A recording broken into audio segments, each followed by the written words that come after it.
오늘 또 함께 하나님 앞에 기도하고 또 예배하고 싶은데 정말 컨디션이 안 좋다면 어쩔 수 없지만 괜찮으신 분들은 그 자리에서 그냥 일어나면 좋겠어요. 절대 강요하지 않습니다.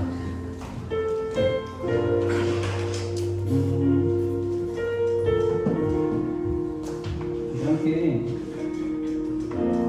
혹시 저번 주에 우리가 함께 읽고 기도했던 말씀 기억하시는 분?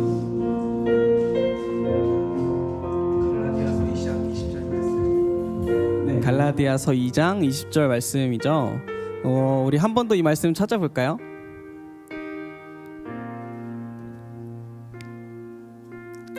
네, 성경이 있으시거나 어플이 있으신 분들은 함께 이 말씀을 찾아서 읽으면 좋겠습니다. 갈라디아서 2장 20절 말씀.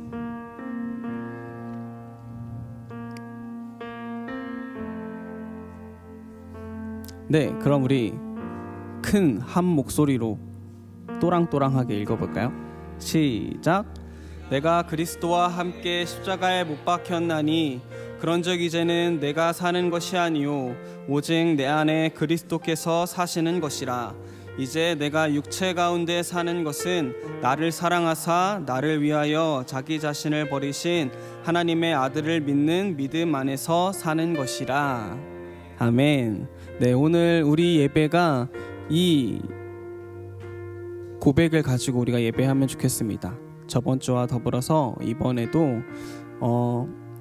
오직 우리는 그리스도로 말미암아 다시 살았고 영생을 얻었고 거듭난 우리임을 좀 기억하시면서, 그래서 하나님께 또 감사하시면서 그 은혜를 우리가 또 생각하면서 예배하면 좋겠습니다. 함께 기도하실 때에 이렇게 기도하십시다. 오늘도 우리 예배 가운데 함께하여 주시고 또 우리 삶의 이유 되시고 우리 삶의 전부 되시고 내 안에 오직 살아계신 예수 그리스도께서 오늘도 이 예배의 주인공이 되어주시고 우리의 모든 기쁨과 찬송과 영광을 주님만 받으시라고 우리 하나님께 모든 것들을 올려드리시면서 함께 주님 앞에 기도로 나아가겠습니다. 기도하겠습니다. 주님 감사합니다. 하나님, 오늘도 주님 앞에 나와 예배하게 하시니 감사합니다. 아버지, 날씨가 어떠하든 또 환경이 어떠하든 그 모든 것들을 초월하여서 나를 살리시고 나를 구원하시고 나에게 생명을 허락하신, 나에게 영생을 허락하신, 나에게 하나님의 자녀가 되는 권세를 주신 예수 그리스도를 오늘도 우리가 예배하기를 원합니다. 하나님, 그래서 이 자리에 모였사오니 우리 예배를 기뻐 받으시고 하나님 우리 가운데 또한 성령으로 충만하게 하여 주시옵소서. 주님, 우리가 예배하지만 우리가 우리의 주체로 예배하는 것이 아니라 오직 우리를 이끄시고 우리를 주의 길로 인도하시는 그 성령 하나님을 따라서 우리가 예배하기를 원하오니 성령님 우리와 함께 하여 주시고 우리를 주의 길로 인도하여 주시옵소서. 하나님께 영광 올리는 그 자리로 우리를 인도하여 주시옵소서. 주님 감사합니다. 아멘.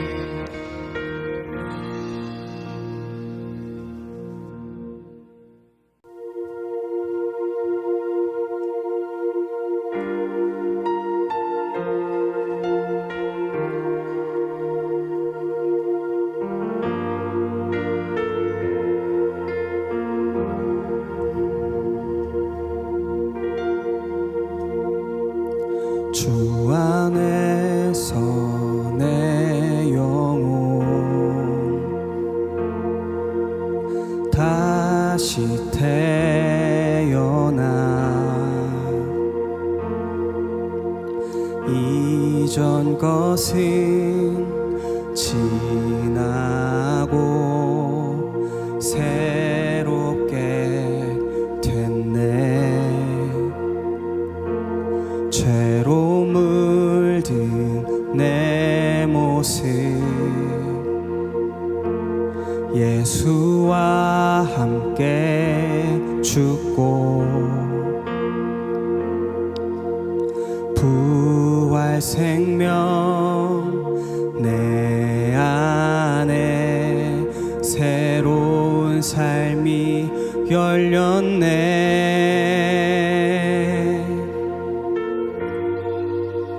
너희가 나를 택한 것이 아니요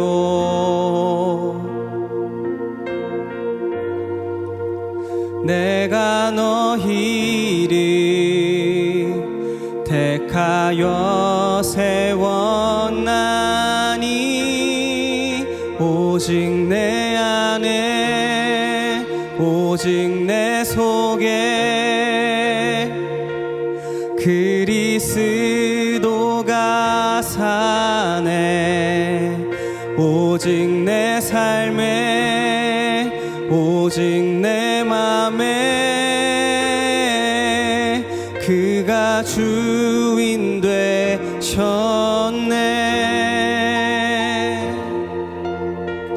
아멘.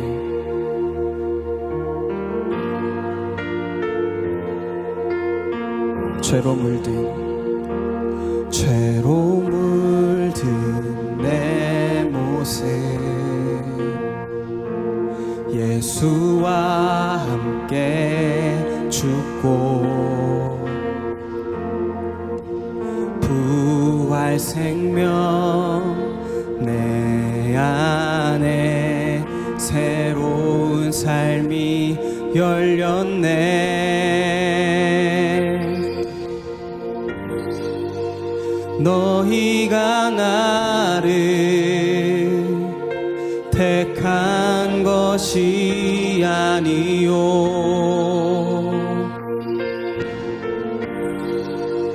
내가 너희를 택하여 세웠나니 오직 내 안에 오직 내 속에 그리스도가 사네 오직 내 속에 오직 그가 주인 되셨네 오직 내 안에 오직 내 속에 그리스도가 사네 오직 내 삶에 오직 내 맘에 그가 주인 되셨네 내 생명 그 안에 그의 생명 내 안에 나의 삶이 이전과 같을 수 없네 내 생명 그 안에 그의 생명 내 안에 나의 삶이 이전과 같을 수 없네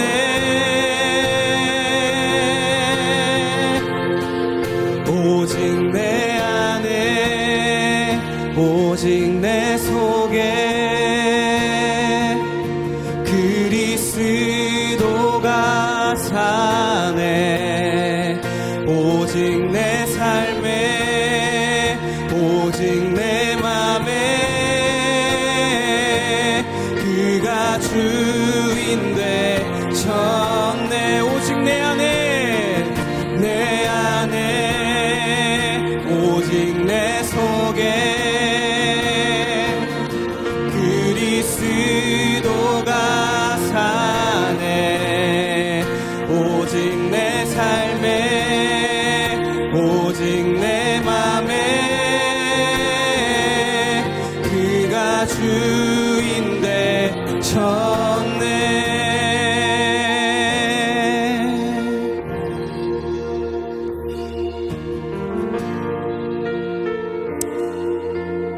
우리 한 번 더 기도하십시다. 함께 기도하실 때에 내 안에 그리스도가 사시고 내가 사는 것이 아니라 오직 나를 위하여 죽으신 그리스도께서 사시는 것을 다시 한번 우리가 기억하시면서 주님이 우리의 주인 되십니다. 주님만이 우리를 다스리십니다. 하나님, 나의 삶에, 나의 마음에, 내 속 안에, 내 안에 오직 그리스도께서 사십니다. 그리스도만이 내 삶의 주인이시고 나의 모든 것들을 이끄시고 다스리시는 유일하신 나의 왕이십니다. 나의 주이십니다. 함께 우리가 하나님께 고백을 올려드리시면서 나의 믿음의 주요, 나를 온전케 하시는 주님께 우리의 모든 믿음의 고백과 나의 모든 주권을 하나님께 올려드리시면서 한 번 더 기도하십시다. 함께 기도하겠습니다. 아멘. 아멘. 주님 감사합니다. 주님, 우리가 다시 한번 믿음으로 주님께 고백하고 또 선포하는 것은 주님만이 나의 왕이십니다. 주님만이 나의 전부이십니다. 하나님, 내가 사는 것이 아니라, 이제는 내가 사는 것이 아니라 오직 나를 위하여 죽으시고 부활하신 예수 그리스도 내 안에 사시는 것입니다. 아멘. 이것을 내가 믿사오니 주님, 나를 다스려 주시고 나를 통치하여 주시옵소서. 하나님, 주의 길로 인도하여 주시옵소서. 아멘. 아멘. 주님, 모든 것을 주님께 올려드립니다. 하나님, 영광 받으시고 주님 홀로 높임 받으시옵소서. 하나님, 나의 모든 주권을 주님께 올려드립니다. 아멘. 아멘. 주님만이 나의 전부이십니다. 나의 주이십니다. 나의 왕이십니다. 아멘. 나의 모든 생명과 소망이 주님께만 있습니다. 아멘. 아멘. 아멘. 처음과 나중 되신 주, 만세의 왕 홀로 계신 주, 영원히 다스리시네. 찬양 할렐루야. 처음과 나중 되신 주, 만세의 왕 홀로 계신 주, 영원히 다스리시네. 찬양 할렐루야.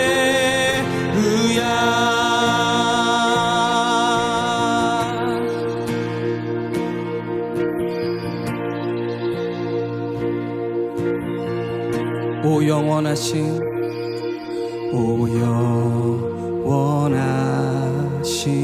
주, 온 세상 주께 속했네. 모든 만물 사라져가도 주 말씀 영원해. 오 살아계신 주, 오 살아계신 주, 지금도 역사하시네. 죄와 슬픔 우릴 덮어도 주 약속 이루시리. 아멘. 모든 영광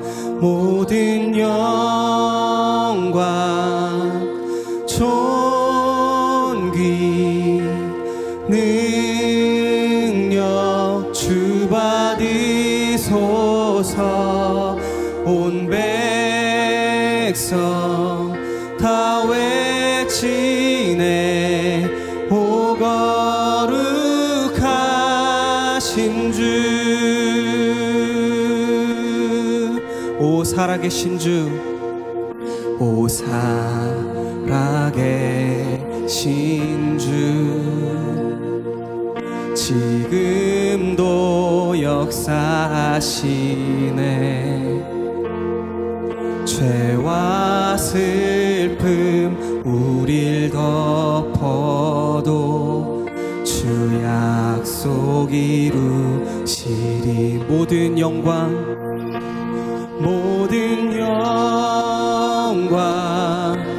존귀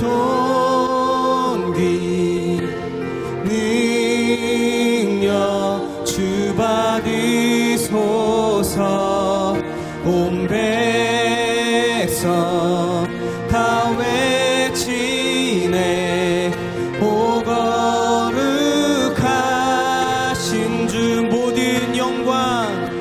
모든 영광 존귀 능력 주 받으소서.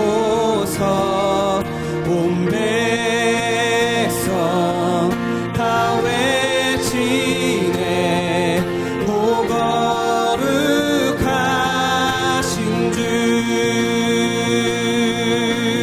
아멘. 처음과 나중 처음과 나중 되신 주 만세의 왕 홀로 계신 주 영원히 다스리시네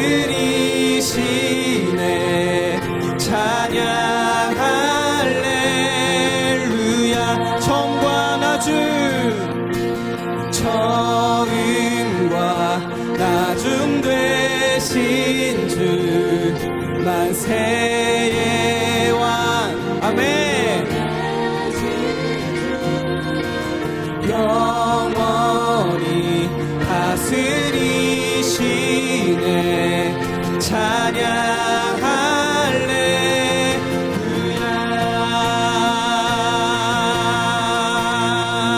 아멘.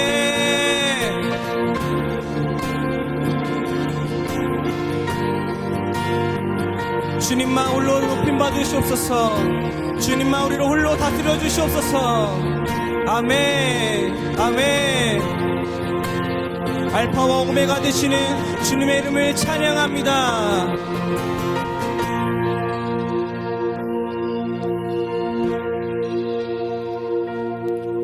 주가 오실 때 우리 다 주 앞에 나가 받을 멸류관 주께 드리며 주 경배 드리리. 주 다시 오실 때 주 다시 오실 때 우리 다 주 앞에 나가 받을 멸류관 주께 드리며 주 경배 드리리.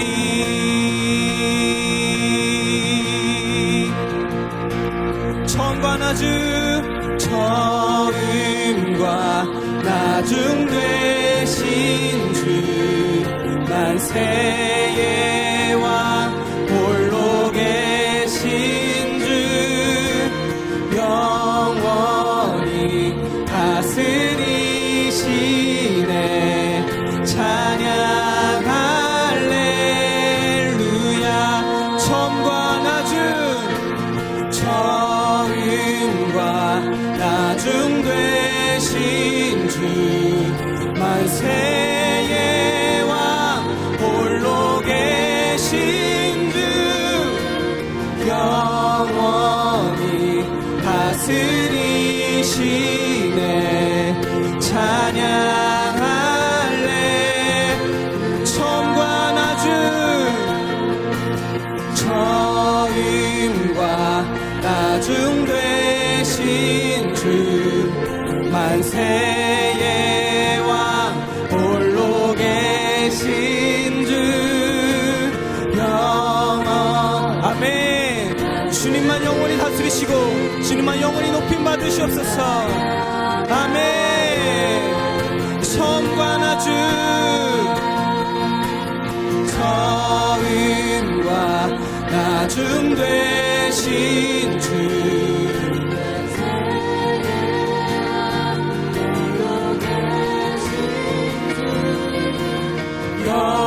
영원히 다스리시네 찬양 할렐루야. 아멘. 주님 모든 영광을 주님만 홀로 높임 받으시옵소서. 아멘. 모든 이름 위에 뛰어나신 주님의 이름을 높여 찬양합니다. 아멘, 아멘, 아멘. 모든 영광 존귀 능력 주 받으소서. 온 백성 다 외치네. 오 거룩하신 주. 모든 영광 모든 영광 존귀 아멘 능력 주 받으소서. 아멘.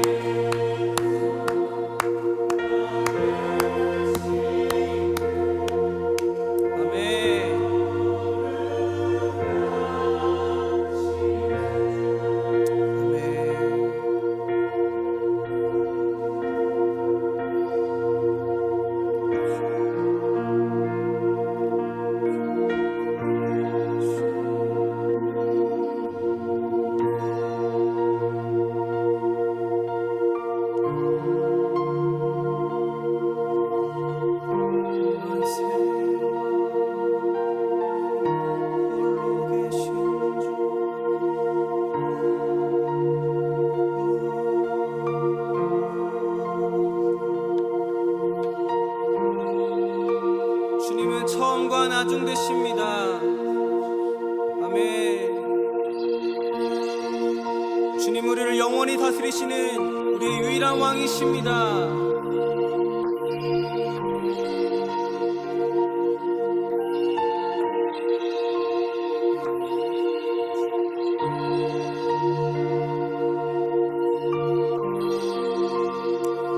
내가 그리스도와 함께 십자가에 못 박혀 죽었나니 그런즉 이제는 내가 사는 것이 아니요 오직 내 안에 그리스도께서 사시는 것이라.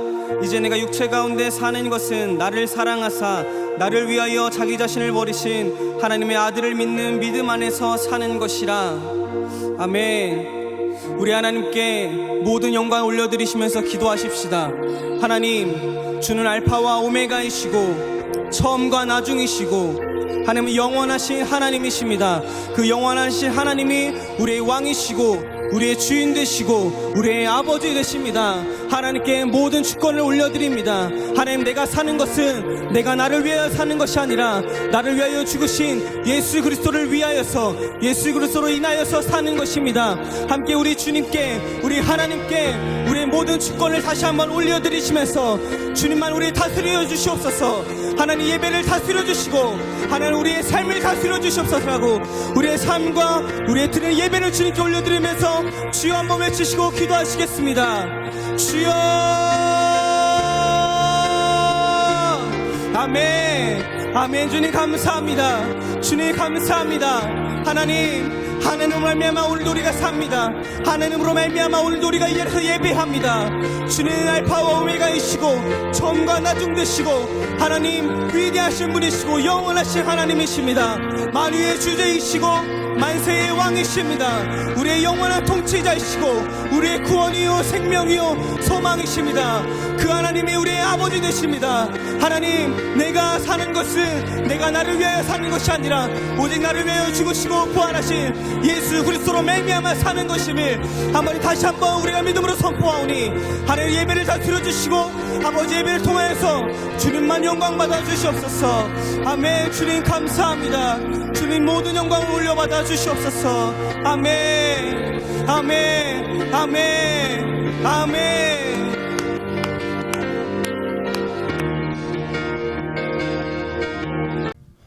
자, 함께 보실 하나님의 말씀 요한복음 8장 2절로 11절까지 하나님의 말씀 함께 보겠습니다.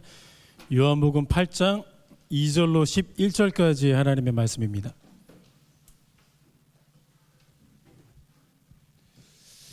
자, 요한복음 8장 2절로 11절까지의 하나님의 말씀을 우리 천천히 함께 봉독하시면서 나아가도록 하겠습니다. 자, 다 찾으셨나요? 자, 읽겠습니다. 준비 시작. 아침에 다시 성전으로 들어오시니 백성이 다 나아오는지라 앉으사 그들을 가르치시더니 서기관들과 바리새인들이 음행 중에 잡힌 여자를 끌고 와서 가운데 세우고 예수께 말하되 선생이여 이 여자가 가늠하다가 현장에서 잡혔나이다. 모세는 율법에 이러한 여자를 돌로 치라 명하였거니와 선생은 어떻게 말하겠나이까. 그들이 이렇게 말함은 고발할 조건을 얻고자 하여 예수를 시험함이로라. 예수께서 몸을 굽히사 손가락으로 땅에 쓰시니 그들이 묻기를 마지 아니하는지라.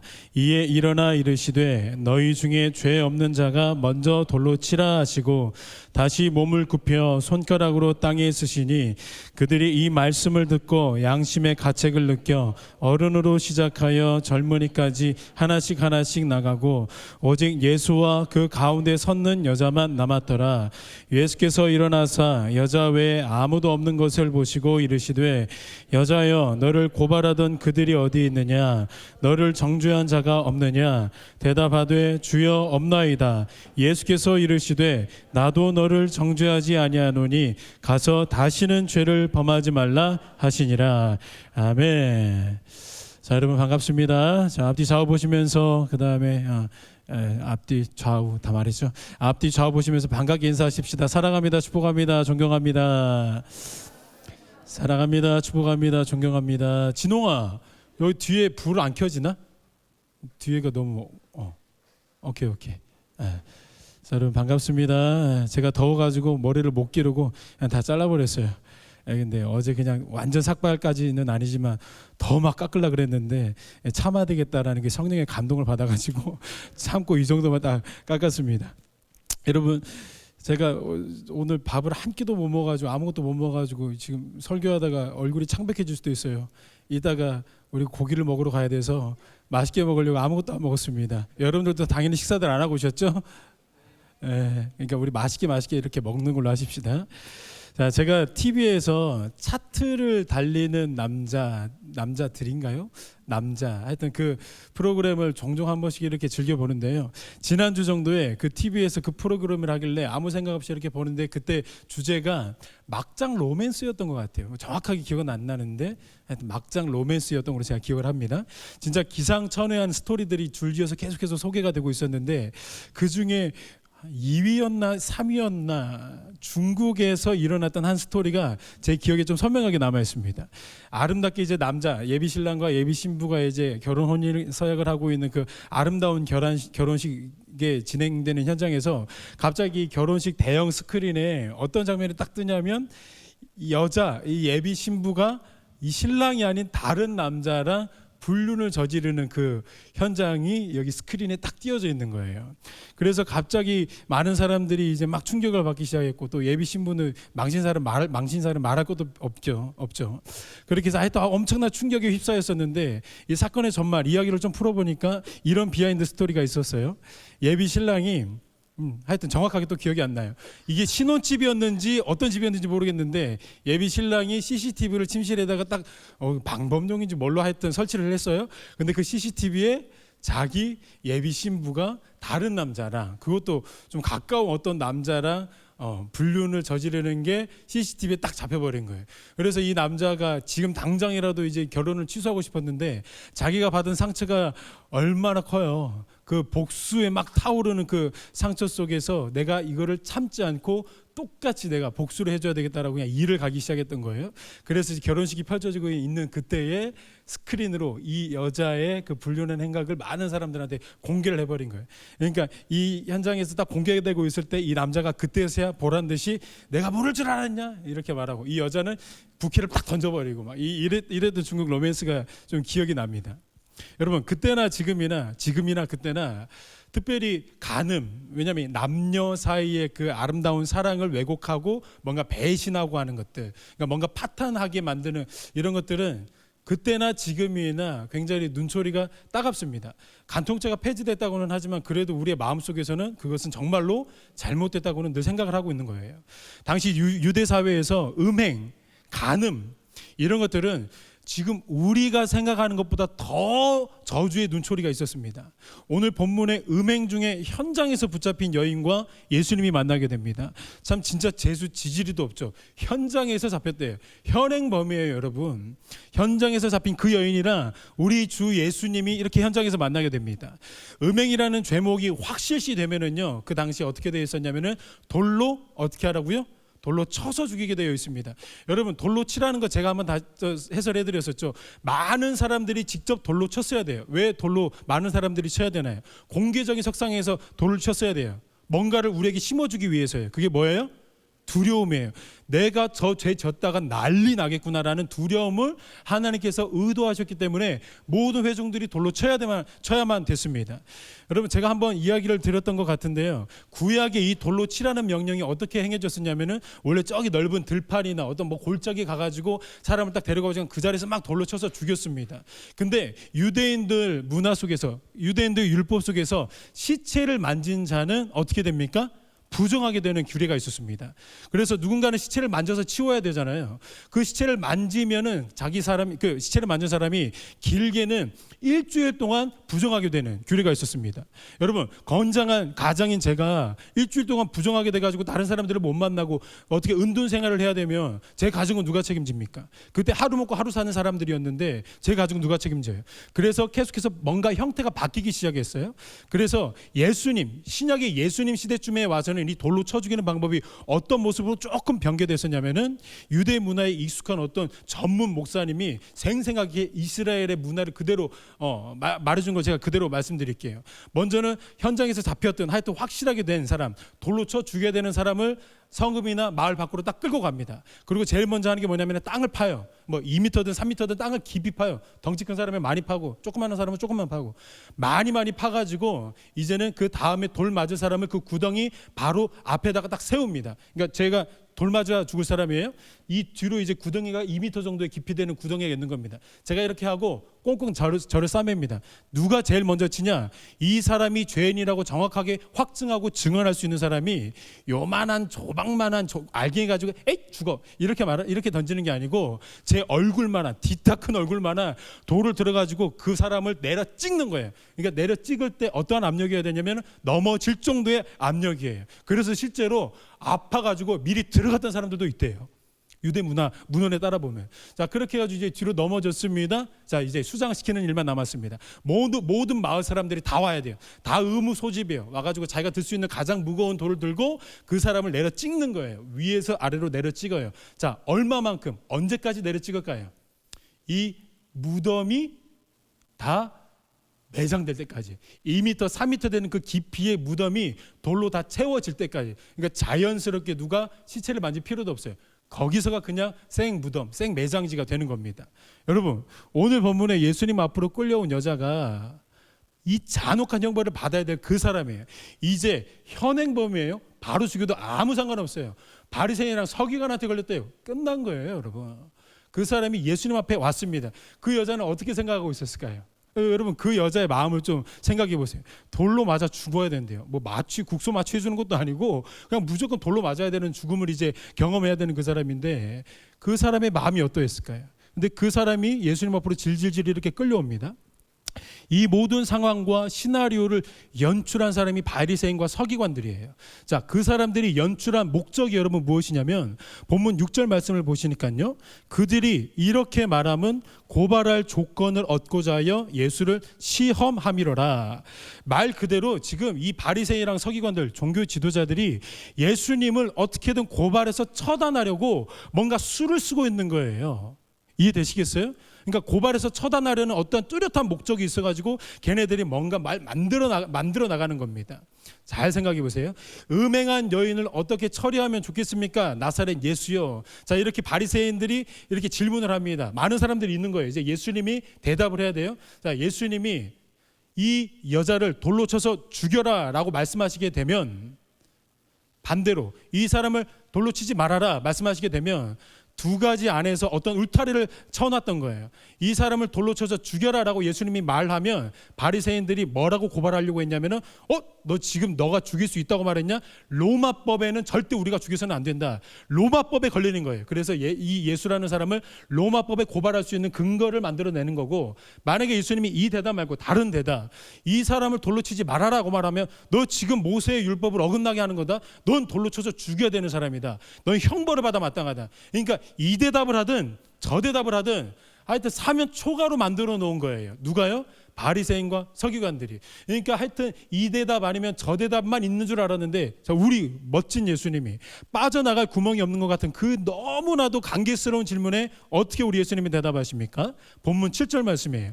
너희 중에 죄 없는 자가 먼저 돌로 치라. 너희 중에 죄 없는 자가 먼저 돌로 치라. 주목해야 하는 부분이 여러분 한 부분 있습니다. 본문 6절과 8절을 보시니까요, 여러분 예수님이 독특한 행동을 하십니다. 자, 다음 주에도 어떤 행동을 하실 거예요, 예수님이. 그리고 저기 20장 가서도 예수님 어떤 행동을 하세요. 모션을 하세요. 그게 굉장히 요한복음 안에 흐르는 맥 중의 맥입니다. 예수님이 독특한 행동을 하세요. 6절에 예수께서 몸을 굽히사 손가락으로 땅에 쓰시니, 자, 8절에 보시니까 다시 몸을 굽혀 손가락으로 땅에 쓰시니, 자, 현장감 있게 제가 예수님이에요. 이렇게 가지고 뭔가 쓰셨어요. 일어나셨어요. 그 다음에 또 일어나가지고 뭔가 쓰셨어요. 자, 쓰셨다는 게 제일 중요합니다. 예수님이 무슨 내용을 썼는지는 이 세상 그 누구도 몰라요. 그저 예수님이 그 모션을 취하셨다는 거예요. 이 독특한 모션을 취한 거에 모든 사람들을 주목시키셨다는 거예요. 이 행동은 어떤 의미가 있는 행동이었습니다. 오늘 본문에서 이걸 우리가 발견해야 되는 거예요. 이거는 어려우니까 발견하지 맙시다. 그 어려운 곳에서 보석 같은 진리가 있는 거예요. 자, 무엇을 의미하고 어떤 진리를 선포하시고자 하셨는가를 밝혀내 보자고요. 구약을 보시면 철저하게 지금 사도 요한은 구약과 관련돼서 지금 복음서를 펼쳐나가고 있거든요.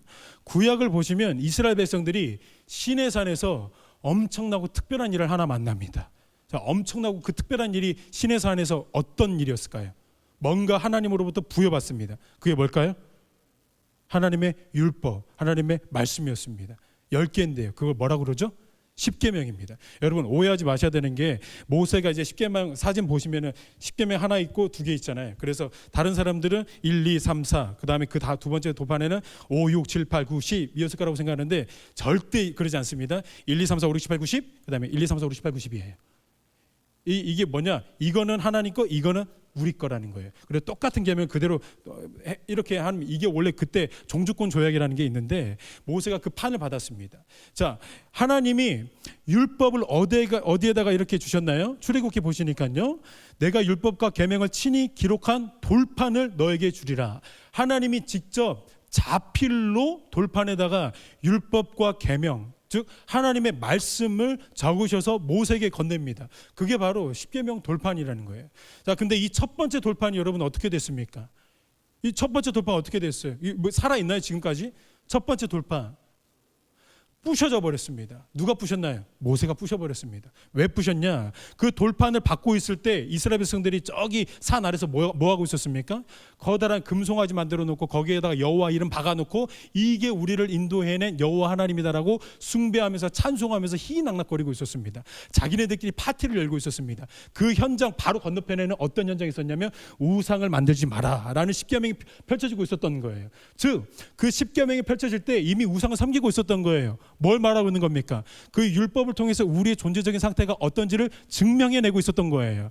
그래서 모세가 산에서 딱 내려오니까 그러고 있는 그 모습을 봐요. 1계명부터 다 끝났습니다. 2계명 갈 필요도 없습니다. 1계명 끝나면 10계명까지 다 끝나는 거예요. 대표되는 거기 때문에 1계명 끝났어요. 10계명 다 끝난 겁니다. 그래서 그냥 바닥에 내동댕이 쳐버립니다. 32장 19절에 이렇게 나와 있는 거예요. 그 판들을 산 아래로 던져 깨뜨리니라. 돌판에 새겨진 그 첫 번째 율법들은 이스라엘 백성들로 인하여서 이 모든 언약의 관계가 산산조각 났다는 거예요. 근데 하나님이 모세에게 이어서 이렇게 말씀하셨던 겁니다. 중요해요. 출애굽기 34장 1절에 보시면 여호와께서 모세에게 이르시되 너는 돌판 둘을 처음 것과 같이 다듬어 만들어라. 네가 깨뜨린 그 처음 돌판에 있던 말들을 내가 그 돌판에 다시 쓰리라. 이해되시겠죠? 돌판, 두 돌판을 제일 처음에 받아가지고 내려왔는데 이 돌판대로 행하고 있어요? 못하고 있어요? 행하고 있지 않아요. 그래서 다 깨뜨렸어요. 근데 하나님이 다시 한번 명령하세요. 그 두 돌판 다시 한번 다듬어가지고 시내산으로 올라와라. 내가 다시 한번 똑같이 기록하겠다라고 말하는 겁니다. 이게 두 번째 율법입니다. 내용은 똑같습니다. 자, 하나님이 글을 몇 번 쓰셨나요? 2번 쓰셨습니다. 오늘 예수님이 독특한 행동을 하나 한다고 말씀하셨죠? 율법을 들이대고 있는 바리새인이랑 서기관들이 율법은 이렇게 했는데 당신은 뭐라고 말하겠습니까? 율법의 창시자 되시는 하나님이신 예수님한테 율법을 들이대고 있습니다. 그래서 그때 예수님이 이렇게 말하는 거예요. 2번 글을 쓰시는 거예요. 똑같이 하나님, 구약에 있었던 그 하나님의 모습이 예수님에게서 지금 나타나고 있는 겁니다. 자, 이런 것들을 이야기하고 있는 겁니다. 구약에 그 하나님이 말씀을 쓰셨다. 내가 지금 따로 말씀을 쓰시는 이런 별개의 개념이 아니고 그 하나님이 곧 누구라는 거예요? 예수 그리스도라는 거예요. 구약의 그 하나님, 말씀을 창조하시고 말씀으로 우리와 만나주셨던 그 하나님이 지금 하나님이신 예수님이다라는 거예요. 그래서 다음 주부터는 뭔가 예수님이 독특한 행동들을 해나가세요. 하나님만이 행하실 수 있었던 행동들을 다음 주부터 뭔가 계속해서 예수님이 해나가실 겁니다. 무엇을 뜻하는 거예요? 하나님이 바로 예수 그리스도라는 거예요. 그것을 지금 하나님의 모션을 예수님이 취하시면서 많은 사람들에게 이렇게 선포하고 있는 겁니다. 바로 그런 이유 때문에 사도 요한은 자신의 복음서에서 예수님을 빛으로 소개합니다. 빛이 의미하는 게 여러분 무엇입니까? 지금 이 자리에 모든 빛들을 다 차단하면 어떻게 될까요?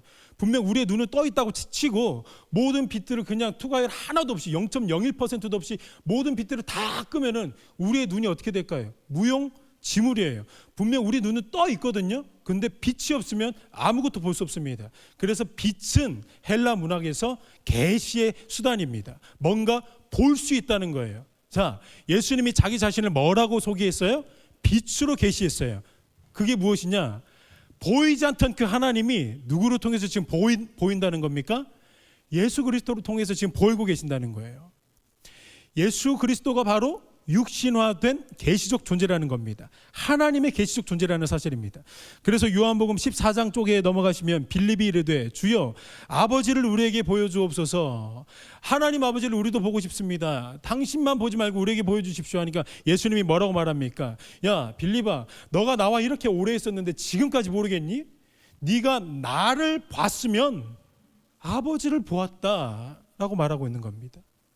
오늘 본문을 통해서 우리가 발견해야 되는 주제가 바로 이 부분입니다. 예수 그리스도를 통해서 하나님이 어떤 분이신지를 깨달으라는 거예요. 그들이 알고 있었던 하나님, 구약의 바리새인 서기관들, 율법에 깊이 젖어 있었던 그 사람들이 알고 있었던 하나님은 돌로 쳐서 죽이는 하나님이었어요. 저와 여러분이라고 그렇게 하나님을 인식하지 못할 거라고 어떻게 자신하십니까? 저도 그렇게 알고 있었어요. 하나님은 잔인한 하나님, 돌로 쳐 죽이는 하나님, 산산조각 내고 깐난하게조차 죽여버리는 하나님, 저도 그렇게 인식하고 있었습니다. 자, 그렇게 괴팍한 하나님, 분노의 하나님, 잔인하고 무서운 하나님, 두려움의 하나님인데 오늘 예수 그리스도에게 나타난 모습은 어떻습니까? 너희 중에 죄 없는 자가 돌로 치라는 거예요. 죄 없는 자가 돌로 치라는 거예요. 네, 분명히 돌로 치래요. 죄를 절대로 살려두시는 하나님이 아니라는 것은 분명해요. 구약이나 예수님 때나 분명해요. 죄를 어떻게 살려둘 수 있습니까? 예수님이, 거룩하신 하나님이 어떻게 죄를 살려두실 수 있어요?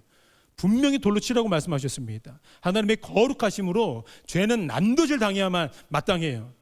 근데 죄 없는 자가 돌로 치라는 말에 모두가 자리를 떠나갑니다. 내가 지금 이 가늠한 여자, 음란한 여자를 돌멩이 치려고 지금 큰 돌을 들었는데 예수님이 죄 없는 자만 돌로 치라고 하니까 나를 바라보니까 죄가 없지 않아요. 내 안에 똑같이 음란함이 있고 이 안에 똑같은 게으름과 가늠한 이런 욕정들이 그대로 있는 것을 보고 커다란 돌을 황급하게 내려놓고 떠나가 버립니다. 성령의 역사로 말미암아 정죄가 그쳐버리는 거예요. 자, 그럼 이제 누구랑 누구만 남았나요? 예수님이랑 누구요? 음란한 현장에서 잡힌 그 현행범만 딱 둘이 남아 있었습니다. 예수님이 이렇게 말합니다. 너를 고발하던 그들이 어디 있느냐? 너를 율법을 들이대면서 막 좌우로 막 양옆으로 우겨싸고 너를 막 윽박지르고 있었던 그 날카로운 율법들과 날카로운 그 정죄 사람들이 어디 있느냐? 너 지금 현행범인데 그 현행범인데도 불구하고 그 많은 사람들이 지금 너에게 남아 있느냐? 그러니까 이 여자가 예수님한테 대답하는 거예요. 아니요, 아무도 없습니다. 자, 이제 단 둘이만 남아 있습니다. 여러분, 중요해요. 예수님은 죄 없는 자가 돌로 치라고 말씀하셨어요. 예수님은 죄가 있으시게요, 없으시게요? 예수님은 죄가 있으세요, 없으세요?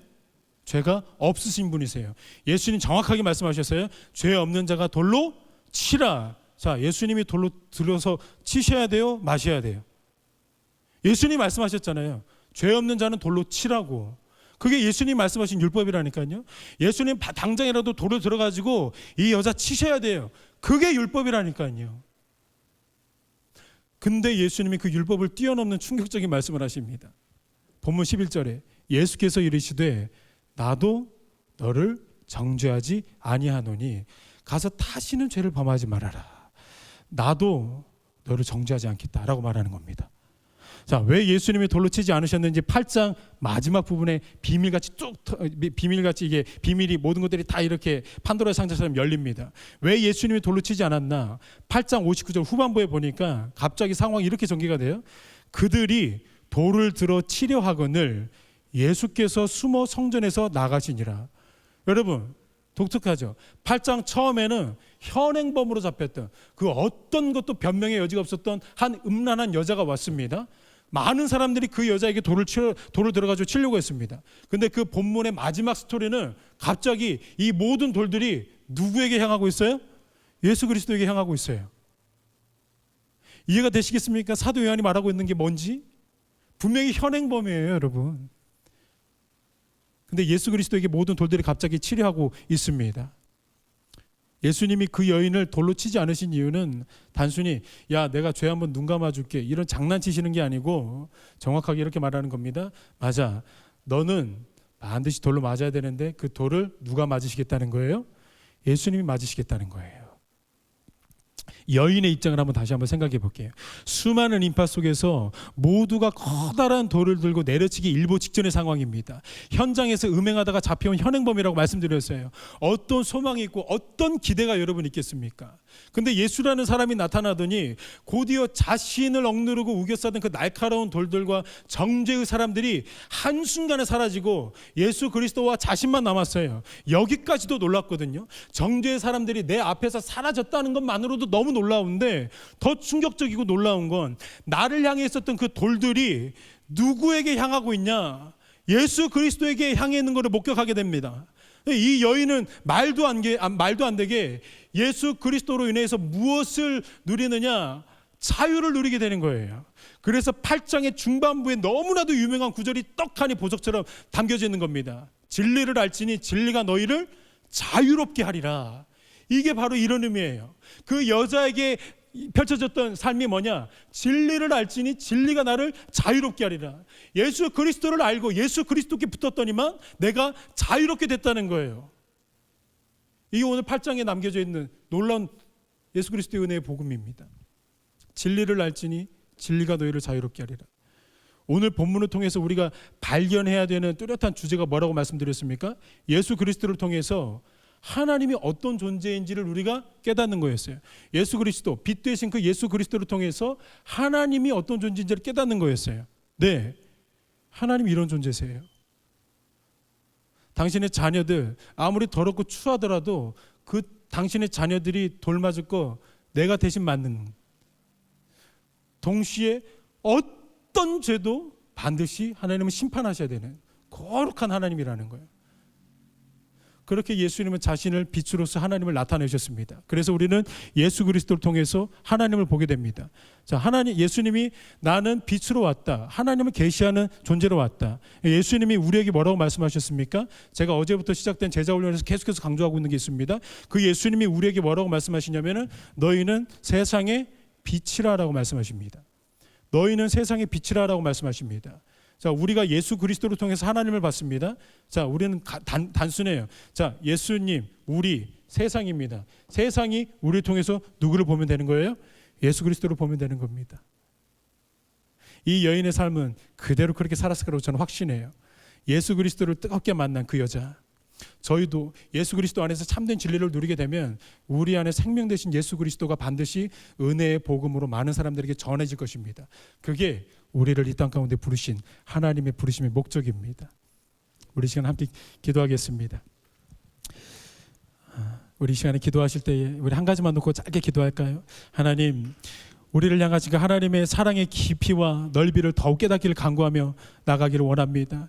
율법의 속박에 갇혀서 종교적인 그 신앙인으로 살아가는 것이 아니고 이미 선포되어진 그 하나님의 놀랍고 또 경이로우신 사랑에 매일마다 벅참의 감동을 누리고 또 그 감동의 삶이 세상을 비춤으로 세상의 향해짐으로 말미암아 많은 사람들이, 세상에 있는 많은 무리들이 나를 통하여서 우리 주 예수 그리스도와 하나님의 사랑을 발견할 수 있도록 나를 빛으로 주님께서 사용하여 주시옵소서라고 우리 예수 그리스도의 사랑에 목말라 하면서 부르심을 다시 한번 확인하면서 우리 주여 한번 부르시고 간절하게 기도하며 나가겠습니다. 기도합니다.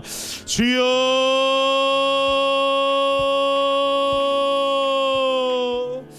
우리 아버지 하나님, 우리를 빛으로 부르신 하나님을 찬양합니다. 날마다 우리 하나님의 사랑을 깨닫기를 원하고 날마다 우리 예수 그리스도의 사랑의 깊이와 넓이와 높이를 알기를 원합니다. 우리 가운데 다시 한번 주님을 알게 하시고 다시 한번 주님을 누릴 수 있도록 은혜를 더하여 주시옵소서. 그러므로 말미암아 우리 삶 가운데 펼쳐져 있는 모든 삶의 현장 속에서 우리 예수 그리스도를 빛으로 살아가고 빛으로 아버지 하나님 비추어 나갈 수 있는 놀라운 주님의 은혜를 허락하여 주시옵소서. 예수 그리스도의 제자로서 우리가 부르심을 받았는데 예수 그리스도의 향기를 전하면서 이 세상을 변화시키고 개혁하라고 우리가 부르심을 받았는데 아버지 하나님, 끊임없이 내 죄악된 것들 가운데만 그냥 속박에 억눌려 있는 것들이 너무나도 많이 있습니다. 우리 청년 모두에게 하나님 다시 한번 부르심이 합당하게 주님 부르심을 확인할 수 있는 은혜를 허락하여 주셔서 예수 그리스도를 먼저 알게 하시고 우리 주님 우리에게 먼저 평강을 허락하시사 아버지 하나님 세상 가운데 우리를 파송하시는 그 부르심에 아버지 하나님 순종할 수 있도록 우리 주님 역사하소서. 아버지 되시는 하나님, 우리가 맞아야 될 그 돌들 예수 그리스도께 향하게 하심으로 진리로 우리를 자유롭게 하신 하나님을 찬양하고 또 무릎으로 깊이 감사를 드립니다. 죄의 종로로 달 수밖에 없었던 우리를 자유케 하셨사오니 이제는 그 은혜에 우리가 매 순간마다 반응하면서 빛으로 살아갈 수 있는 강인함과 경건함을 순간순간마다 성령으로 충만하게 채워 주시옵소서. 그러므로 말미암아 우리 전주 영생교회 청년대학부를 통하여서 이 전주 지역에 예수 그리스도의 빛이 더욱더 하나님 밝혀지게 하여 주시고 이 한국 땅의 열방 가운데 예수 그리스도로 끊임없이 비춰질 수 있도록 우리를 사용하여 주시옵소서. 예수 그리스도 이름으로 기도드립니다. 아멘. 감사합니다. 우리 시간에는 준비하신 예물 하나님 앞에 봉헌하시겠습니다.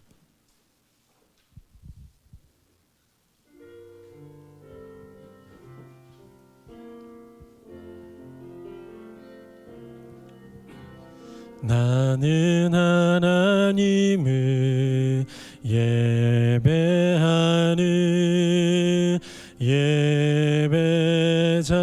예배자입니다. 내가 서 있는 곳 어디서나 하나님을 예배합니다.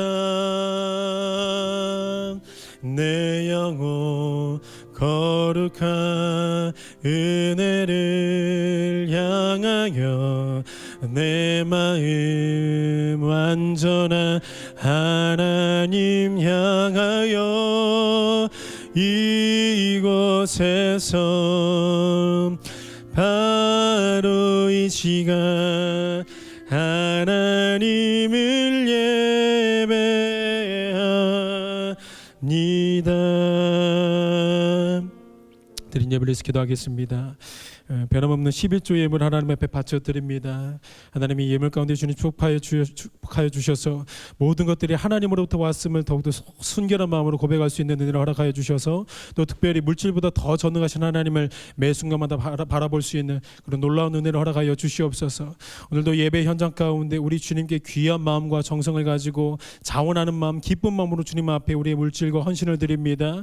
이 모든 물질과 섬김이 오직 하나님 나라를 확장하게 하여 주시고 예수 그리스도의 은혜의 복음이 더욱더 강력하게 힘을 얻을 수 있도록 아름답고 선한 곳에 쓰일 수 있는 은혜를 허락하여 주시옵소서. 드린 손길 위에 그리고 믿음이 연약하고 아직 준비되지 않아서 드리지 못한 손길 위에 오직 예수 그리스도를 더욱더 사랑하며 예수를 따라가는 모든 제자의 축복을 허락하여 주시옵소서. 예수 그리스도 이름으로 기도드립니다. 아멘.